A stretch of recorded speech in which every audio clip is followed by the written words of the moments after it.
This is the most wanted man in world football, because he has done something that nobody has managed to do in over a decade. The last time anyone other than Bayern Munich won the league in Germany, Barack Obama was president, and the iPhone 5, Apple's latest innovation.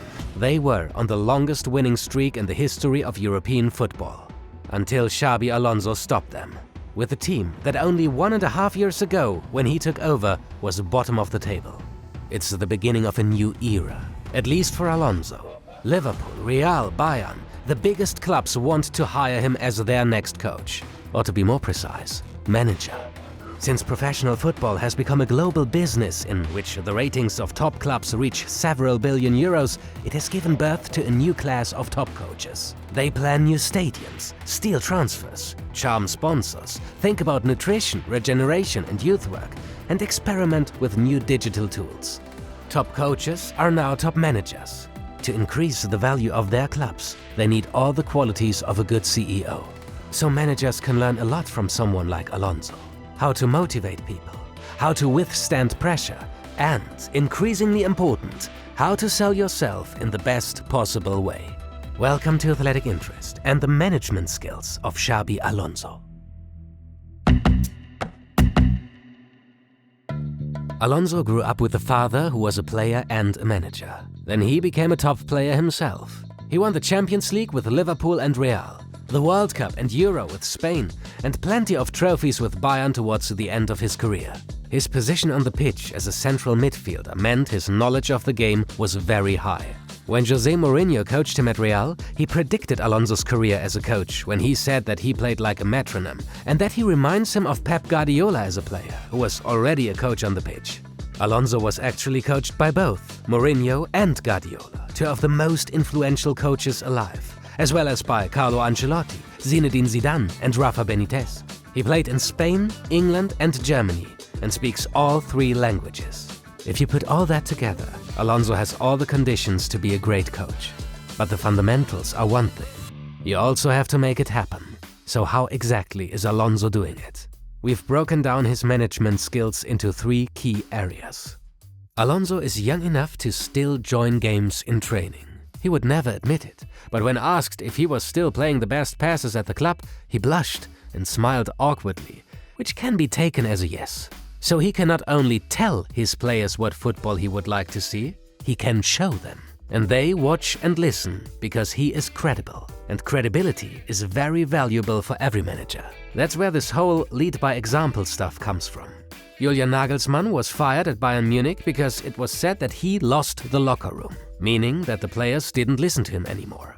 Everybody agreed that Nagelsmann is a skilled coach with great tactical football knowledge. But why should a Thomas Müller with decades of experience on the highest level, having won everything there is in world football, listen to someone who never played on the highest level himself? Coaches like Zidane and Alonso will always have an edge when it comes to credibility, especially at top teams, when you need the superstars to listen to you. And there is more. Alonso's superstar aura has a pull effect. He attracts top players who want to work with him. Let's be honest, Leverkusen might play internationally, but it is not the sexiest club out there. Weird name, small city and small stadium. But still, we saw players like Xhaka, Grimaldo, Hofmann or Boniface move there in the summer. Top players like Wirtz decided to stay. When you ask them for their reasons, they all mention Alonso. Many of them saw Alonso play when they were younger and are hoping to learn from him.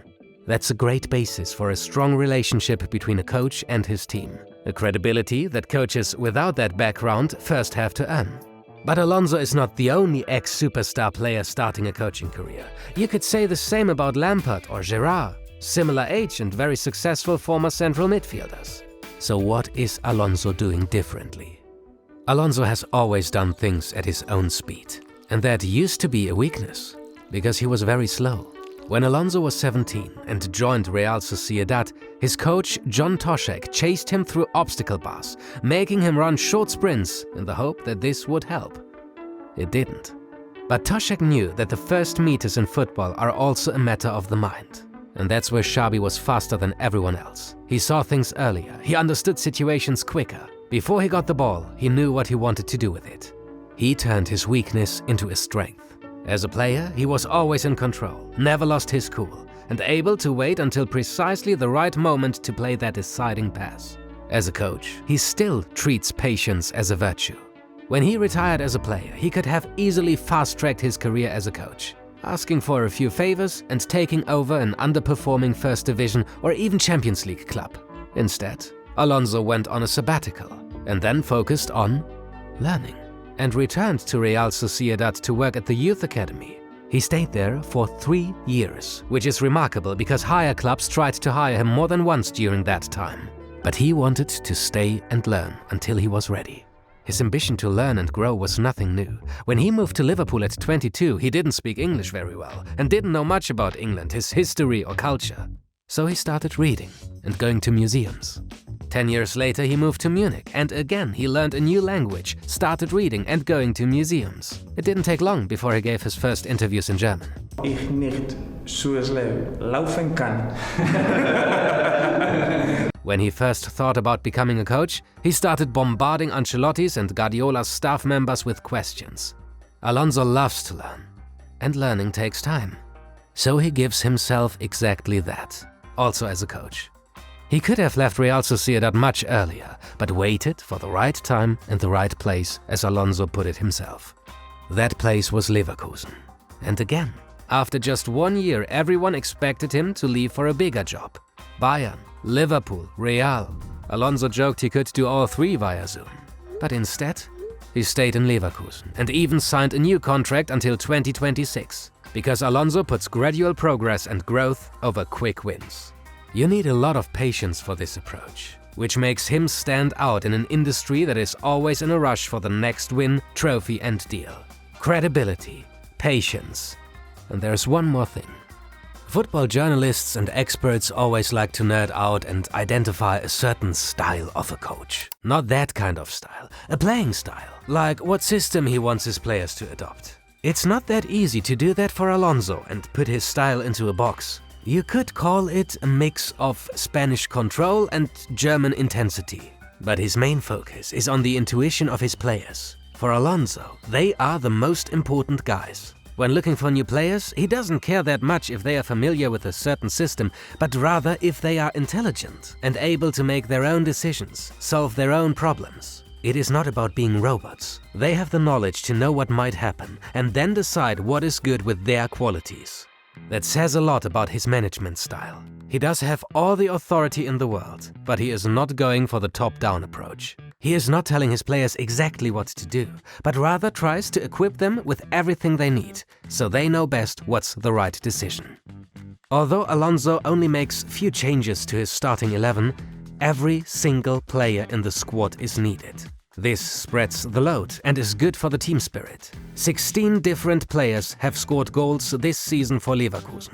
That's more goal scorers than any other Bundesliga team. Bayern has a long list as well, but almost half of their goals are scored by Kane. In Alonso's Leverkusen, every single player counts, as well as every staff member. After their 3-0 defeat of Bayern, Alonso did something unusual and joined the players to celebrate with the fans, but only after telling his whole staff to join. He also knows how to delegate. Whenever Leverkusen has a set piece, Alonso steps back and lets his assistant take over. 2 values every CEO should have: knowing how to delegate and making sure you have a team of problem solvers instead of brainless zombies who only do what you tell them. It's almost ironic that a player known for his lack of pace on the field has managed to outpace many of his contemporaries in the managerial race. But then again, when you're playing the long game as Alonso does, it's not about how fast you run, it's about knowing where to go. In a world obsessed with the next big thing, Alonso's story stands out as a testament to the power of patience. A virtue as rare in football as a quiet transfer window. Sometimes, to really speed things up, you've got to slow things down.